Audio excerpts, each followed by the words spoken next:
Because the mind seems to be at war with the heart right now in the collective, I thought this story would do our consciousness justice.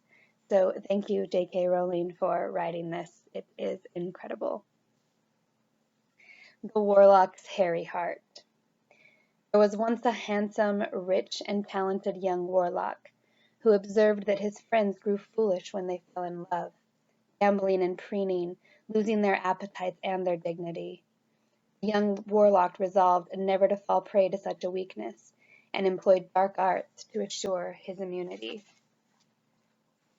Unaware of his secret, the warlock's family laughed to see him so aloof and cold. All will change, they prophesied, when a maiden catches his fancy. But the young warlock's fancy remained untouched. Though many a maiden was intrigued by his haughty mien, and employed her most subtle arts to please him, none succeeded in touching his heart. The warlock gloried in his indifference and the sadness that had produced it. The first freshness of youth waned, and the warlock's peers began to wed, and then to bring forth children. Their hearts must be husks, he sneered inwardly, as he observed the antics of the young parents around him, shriveled by the demands of these mewing offspring. And once again he congratulated himself upon the wisdom of his early choice. In due course, the warlock's aged parents died. Their son did not mourn them. On the contrary, he considered himself blessed by their demise. Now he reigned alone in their castle. Having transferred his greatest treasure to the deepest dungeon, he gave himself over to a life of ease and plenty, his comfort the only aim of his many servants. The warlock was sure that he must be an object of immense envy to all who beheld his splendid and untroubled solitude. Fierce were his anger and chagrin, therefore, when he overheard two of his lackeys discussing their master one day. The first servant expressed pity for the warlock, who, with all his wealth and power, was yet beloved by nobody. But his companion jeered, asking why a man with so much gold and a castle to his name had been unable to attract a wife. Their words dealt dreadful blows to the listening warlock's pride. He resolved at once to take a wife, and that she would be a wife superior to all others. She would possess astounding beauty, exciting envy and desire in every man who beheld her. She would spring from magical lineage, so that their offspring would inherit outstanding magical gifts, and she would have wealth at least equal to his own, so that his comfortable existence would be assured, in spite of additions to his household. It might have taken the warlock 50 years to find such a woman, yet it so happened that the very day after he decided to seek her, a maiden answering his every wish arrived in the neighborhood to visit her kinsfolk. She was a witch of prestigious skill and possessed of much gold. Her beauty was such that it tugged at the heart of every man who set eyes on her. Every man, that is, except one. The warlock's heart felt nothing at all. Nevertheless, she was the prize he sought, so he began to pay her court. All who noticed the warlock's change in manners were amazed, and told the maiden that she had succeeded where 100 had failed. The young woman herself was both fascinated and repelled by the warlock's attentions. She sensed the coldness that lay behind the warmth of his flattery, and had never met a man so strange and remote. Her kinsfolk, however, deemed theirs a most suitable match, and, eager to promote it, accepted the warlock's invitation to a great feast in the maiden's honor. The table was laden with silver and gold, bearing the finest wines and most sumptuous foods. Minstrels strummed on silk-string lutes, and sang of a love their master had never felt. The maiden sat upon a throne beside the warlock, who spake low, employing words of tenderness he had stolen from the poets, without any idea of their true meaning. The maiden listened, puzzled, and finally replied, "You speak well, warlock, and I would be delighted by your attentions, if only I thought you had a heart." The warlock smiled, and told her that she need not fear on that score. Bidding her follow, he led her from the feast, and down to the locked dungeon where he kept his greatest treasure. Here, in an enchanted crystal casket, was the Warlock's beating heart. Long since disconnected from eyes, ears, and fingers, it had never fallen prey to beauty, or to a musical voice, to the feel of silken skin. The maiden was terrified by the sight of it, for the heart was shrunken and covered in long, black hair. "Oh, what have you done?" she lamented. "Put it back where it belongs, I beseech you." Seeing that this was necessary to please her, the Warlock drew his wand, unlocked the crystal casket, sliced open his own breast, and replaced the hairy heart in the empty cavity it had once occupied. "Now you are healed and will know true love," cried the maiden, and she embraced him. The touch of her soft white arms, the sound of her breath in his ear, the scent of her heavy gold hair, all pierced the newly awakened heart like spears. But it had grown strange during its long exile, blind and savage in the darkness to which it had been condemned, and its appetites had grown powerful and perverse. The guests at the feast had noticed the absence of their host and the maiden. At first untroubled, they grew anxious as the hours passed, and finally began to search the castle. They found the dungeon at last, and a most dreadful sight awaited them there. The maiden lay dead upon the floor, her breast cut open, and beside her crouched the mad Warlock, holding in one bloody hand a great, smooth, shining scarlet heart, which he licked and stroked, vowing to exchange it for his own. In his other hand he held his wand, trying to coax from his own chest the shriveled, hairy heart. But the hairy heart was stronger than he was, and refused to relinquish its hold upon his senses, or to return to the coffin in which it had been locked for so long. Before the horror-struck eyes of his guest, the Warlock cast aside his wand and seized a silver dagger. Vowing never to be mastered by his own heart, he hacked it from his chest. For one moment the Warlock knelt triumphant, with the heart clutched in each hand, then he fell across the maiden's body and died. Albus Dumbledore on the Warlock's Hairy Heart. As we have already seen, Beetle's first two tales attracted criticism of their themes of generosity, tolerance, and love. The Warlock's Hairy Heart, however, does not appear to have been modified or much criticized in the hundreds of years since it was first written. The story, as I eventually read it in the original runes, was almost exactly that which my mother had told me. That said, the Warlock's Hairy Heart is by far the most gruesome of Beetle's offerings, and many parents do not share it with their children until they think they're old enough not to suffer nightmares. Why then the survival of this grisly tale? I would argue that the Warlock's Hairy Heart has survived intact through the centuries because it speaks to the dark depths in us all. It addresses one of the greatest and least acknowledged temptations of magic, the quest for invulnerability. Of course, such a quest is nothing more or less than a foolish fantasy. No man or woman alive, magical or not, has ever escaped some form of injury, whether physical, mental, or emotional. To hurt is as human as to breathe. Nevertheless, we wizards seem particularly prone to the idea that we can bend the nature of existence to our will. The young Warlock in this story, for instance, decides that falling in love would adversely affect his comfort and security. He sees love as a humiliation, a weakness, a drain on a person's emotional and material resources.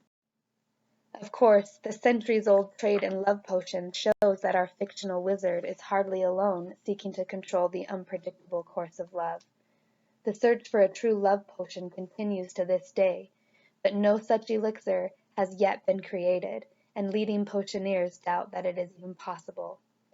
The hero in this tale, however, is not even interested in a simulacrum of love that he can create or destroy at will. He wants to remain forever unaffected by what he regards as a kind of sickness, and therefore performs a piece of dark magic that would not be possible outside a storybook. He locks away his own heart. The resemblance of this action to the creation of a Horcrux has been noted by many writers. Although Beetle's hero is not seeking to avoid death, he is dividing what was clearly not meant to be divided, body and heart, rather than soul, and in doing so he is falling foul of the first of Albert Wafling's fundamental laws of magic: tamper with the deepest mysteries, the source of life, the essence of self, only if prepared for consequences of the most extreme and dangerous kind. And sure enough, in seeking to become superhuman, this full-hearted young man renders himself inhuman. The heart he has locked away slowly shrivels and grows hair, symbolizing his own descent into beasthood. He is finally reduced to a violent animal who takes what he wants by force, and he dies in a futile attempt to regain what is now forever beyond his reach, a human heart. Though somewhat dated, the expression "to have a hairy heart" has passed into everyday wizarding language to describe a cold or unfeeling witch or wizard. My maiden aunt, Honoria, always alleged that she called off her engagement to a wizard in the improper use of magic office because she discovered in time that he had a hairy heart. It was rumored, however, that she actually discovered him in the act of fondling some horklumps, which she found deeply shocking. More recently, the self-help book The Hairy Heart: A Guide to Wizards Who Won't Commit has topped bestseller lists. My sister got me the book The Tales of Beetle the Bard by J.K. Rowling for Easter, and that story really resonated with me and kind of was a wake-up call because I definitely related to the Warlock in the scenario.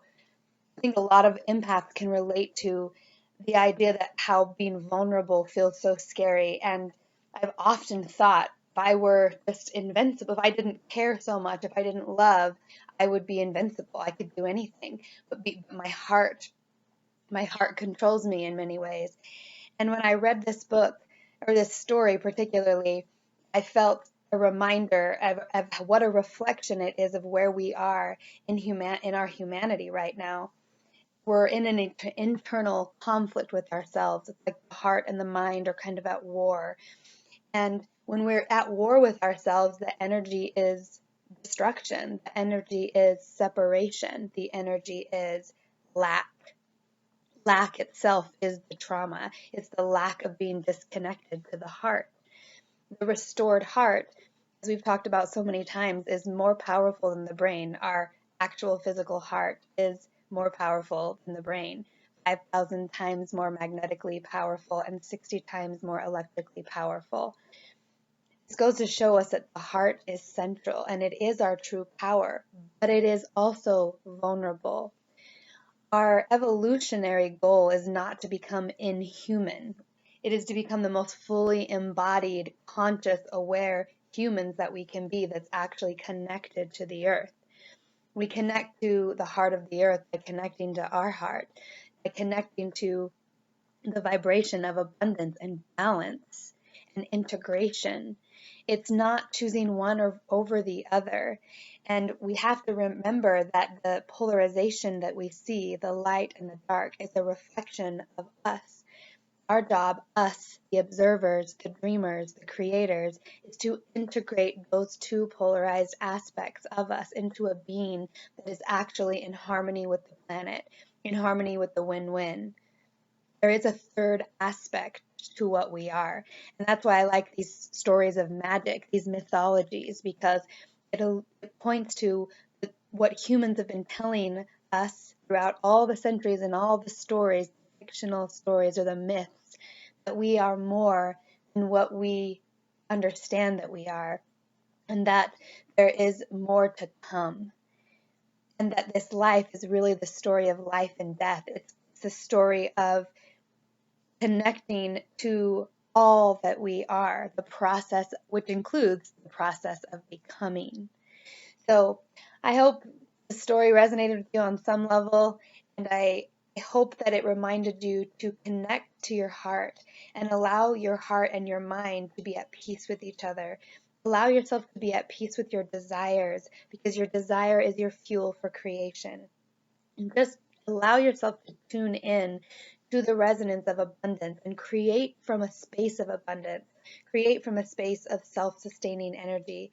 Create from a space of remembering all that we've been through, all that we've become, and all that we're becoming, and having a lot of grace and compassion for that process. Humanity is at war with itself right now, and together we are invincible. When the human heart, when we connect at our deepest vulnerabilities and strengthen the human heart, that is when we are invincible. Divided, we are conquered. And each one of us has a responsibility within our own vibration, within our own resonance that we're holding on the planet, to choose either the energy of war or the energy of peace. And if you are at war with something outside of you or something within you, you are in an energy of war. And the sides of war resonate. It doesn't matter what side you're on, the right or left, the black or white, the good, the evil. The energy is resonating at war. So that's all that you need to know, is the resonance is war. And do you want that to be your resonance? If you don't want war with your own heart to be your resonance, then allow yourself to soften and feel into the heart and to the senses, and allow the energies to be known to you, the higher energies, and allow yourself to experience what abundance feels like, what soothing your insecurities feels like, what loving yourself unconditionally feels like, what having an understanding of becoming, evolution, the bigger picture outside of time looks like. You can imagine that us as humans were in that energy of war and we're coming towards each other, and imagine the timeline in which we destroyed each other. And now imagine that we all died and our consciousness is looking back. Oh, what happened? Or some sort of future alien or some sort of conscious life is looking back at planet Earth trying to see what happened. Let's say we're that consciousness. And we paused right here where humanity is, where the collective is right now, because it's a pinnacle. And there's been many of these, by the way. It's a pinnacle. And this shift is huge because it involves technology. It involves lots of different people's realities, because we're all at different places at different times with different experiences, interpreting the world in our own way. Yet we're all subject to the laws of creation. It's just a matter of how many of us are awake about that and how it works, and how many are not. The collective is becoming awake. So the new blueprint of abundance is being uploaded or downloaded, however you choose to look at it, into the matrix. So there's a new resonance to tune into. And this is the resonance where the heart and the mind are not at war. They're making love. So think of the energy of war. Imagine we pushed pause and we saw ourselves moving towards each other, humans, moving towards each other in war. And we thought, again, the resonance on both sides is war. And that's the great thing about energy, is it doesn't lie. Energy tells the truth. And that's what's so cool about understanding resonance and frequency, is that you can bypass all the bullshit and the arguments and the back and forth, because the energy is the same on both sides. That's all you need to know. What does it feel like? Is that energy divisive, or is it coming together? And what do I actually want? You can choose whatever scenario. Both exist and both will play out, and many others. But the point is you have a choice. And how we can navigate that is by connecting to our restored heart, connecting our mind and our heart, our awakened mind, the part of us that remembers we have a role in creating, simply that we're all interpreting what's happening in our own way, and our interpretation and the meaning we're giving it is affecting how we feel about it and how we're responding to it. So are we moving towards restoration or separation? Think of that pause, that energy, the resonance of energy coming towards each other. Now think if we shifted the foundation of what we believed into a matrix of abundance, that there's enough for everyone, that the energy is self-sustaining, that we actually can give ourselves what we need, that we can meet our needs, that we have the capacity to meet our needs. That love is actually the strongest vibration on the planet, despite what media may say. What if we shifted that energy, and that energy of coming together is the energy of making love? from the saying, make love, not war, is actually quite true, because the energy of war and the energy of making love is very, very similar. All that's different is the meaning you're giving it, and obviously how far you are willing to come together to become one, and to what extent, and with what force, and with what intention. But you're coming together nonetheless, with an aspect. We are being confronted with the fullness of who we are, which is mind and heart and body. We are a trinity, and we are relational, and that mind, that trinity, creates realities. So what are you creating?